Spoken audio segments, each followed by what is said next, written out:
So, this episode of Black Clover is the best one, and I'm going to tell you why. Black Clover is a show people all, have always said fairy tale. That's the closest similarity. That's what I feel as if the characters, that's kind of like the impression they give off to me, so on and so forth. And I got to say this right now about Black Clover. Immediately, I feel as if there's more of a threat. It set itself up in the very first arc to seem more of a threat. Fairy Tail has a couple arcs: the Phantom Lord arc, the Loxus arc, the Jalal arc at the, Tower of Heaven, and of course, Tenor Island when Acnologia shows up.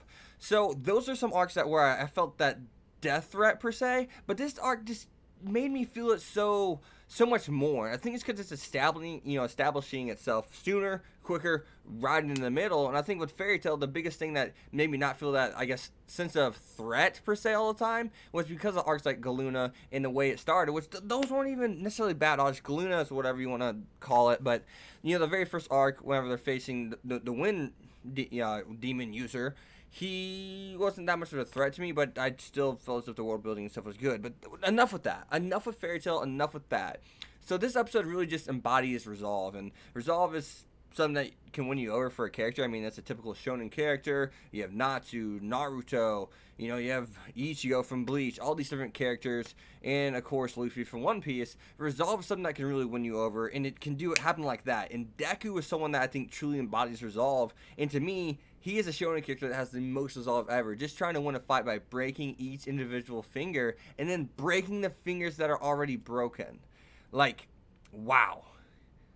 Wow, he even re-broke them per se, right? So that's some nut stuff, and I liked what Asta showed in this episode, whenever he refused to stay down, and he kept getting ran through almost all the way through, but it just kept getting back up. They've sold me on his character, especially whenever we see these two characters, these two other characters' resolves. Magna, how he's reminded of his resolve through Deku, it makes me like Magna even more, and I think this arc really just did amazing things for Magna. I love him.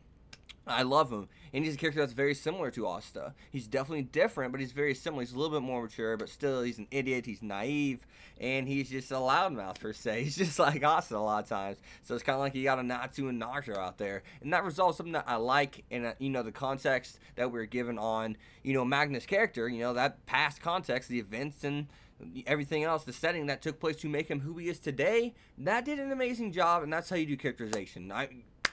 Hat off to Black Clover. That was awesome. That was really good stuff, really good work. Studio Perio is doing a great job so far, in my personal opinion. But speaking of Asta and Magna, I did like the move to where, he's like, Asta, initiation. He kind of like slipped in that sentence to where they wouldn't even know what the hell they're talking about. And this repel magic, I like that. I thought that was cool. Love the scene. So, I think his name was Heath, they said at the very end, the person that he was working for, he even killed himself because he would refuse to talk. He refused to try to, have them extract information from him, and that just shows his own resolve. It makes you wonder, wow, why is he so committed to this person? Why does he feel this connection? He's a character that definitely seemed like he's probably in his 30s, maybe 40s. He was definitely someone who was a little bit older, per se. That's my impression of him. He seemed like he's in his 30s, but, the guy that we saw that Heath was working for seemed even younger, so it makes you wonder, why was he so dedicated to these people? And we see that they're going to be conjoining these gems, and that's why the gem that Austin and them got, they need that to resurrect their master. So who is their master? Is it that monster we've been seeing, or what is it? So at the same time, I do got to say that the whole sun with the kingdom, I think we've seen Diamond Kingdom, and that's the enemy. We know Diamond Kingdom is the enemy of the kingdom where they're from, which is the Spade. I think we're the Spade Kingdom. But this one had a sun and a castle. Now, I did do a little poking and prodding. Apparently, there is supposed to be about 4 kingdoms from my knowledge, and it's supposed to, you're supposed to have diamond, clubs, spade, and of course hearts. So the sun and the castle does not fall into that kind of thing. So I don't know. I have no idea what the hell is going on. So that's just a little bit of information if you guys did make it this far in the video to kind of extract from all this. And yeah, continue thinking and questioning yourself what the hell is going on. Because that's kind of the point. That's why I even told you that information to begin with, because it'd make you ask more questions and wonder and get more involved in the series to begin with. So I'm wondering what's going on there also. So I do also got to say the anti-magic bird, or the anti-bird, I believe it was called. It's still hanging around Asta. It's called the anti-bird.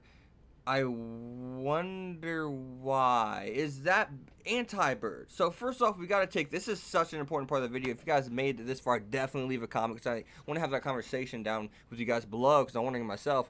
If it's an anti-bird, obviously it's a bird that cancels out something. Is it a bird that's canceling out Asta's magic? That resides truly within himself? And I mean, we didn't see the anti-magic bird whenever he got like the green eyes or whatever in like the first episode. And I guess, you know, the fifth Clover does stand for demon. So was he canceling out to keep that demon within Asta and not have him go on a rampage per se? I'm wondering that, because it's doing something. It's anti-bird, so it has to be canceling out something. I'm wondering what that is. But I know there has to be something more to it, or people just don't understand what they truly do, because the other, you know, Magna, Noel, and other, you know, the old man's grandson saw the bird. So obviously they don't know what it's doing, so maybe it's not that simplistic, or they just don't understand what anti-birds do. There's called anti-birds to be called anti-birds, or maybe they do know what anti-birds do, but they've never been strong to cancel a person's magic per se. Who knows? Obviously there's something special about this one, and he knows what's going on a little bit, because that's why he grabbed the gem and gave it to them, or else he would have just left it in that church. So other than that, though, I did love the scene with the old man's grandson and Magna and all that kind of stuff. That was cool. Asta, I liked it. It's making me like his character even more. His value on life when he freaks out. I love it. I think 10 out of 10 episode for me. I think it did everything, you know, 10 out of 10 arc for me, actually. It's a 2-episode arc. I think it did everything it needed to do for characterization for Magna. I think it showed some badassness, you know, of Asta. Is that a word, badassness? It showed Asta being badass. That was cool, too. I enjoyed that. It showed Noelle develop. It gave her character development. We learned magic grows with their users, whether it be power through training or emotionally, you know, mentally. And we see that, you know, she got a little bit less selfish, and she became a little bit more selfless. So that's something that's really cool to see. I loved all of that. That's how you should do it. We got characterization and character development for one character. So Noelle, characterization, character development. Magna, characterization, and you know, we even got characterization on the old man, even though he's gone now. He's already gone from the series. First true arc, I feel like, and we have a character death already of someone that we've gotten to know a little bit. Not the most impactful character death ever, no, but still, that's, you know, that context of the past, you know, the context on the relationship between the old man and Magna really kind of elevated that character death. It made it mean something, at least. And that's all Studio Pierrot needed to do, and the writer needed to do. So great job, 10 out of 10 on, you know, due to characterization, development, great animation, and just a cool fight nonetheless. You know, just a cool little fight there. So I would love to see these future fights elevate and go to that next level eventually here, but let's see where it goes. As always, guys, you guys have been Hex. Be sure to leave a like, comment, subscribe, follow me on Twitter X25. See you guys next time. Peace. Thanks for watching, guys.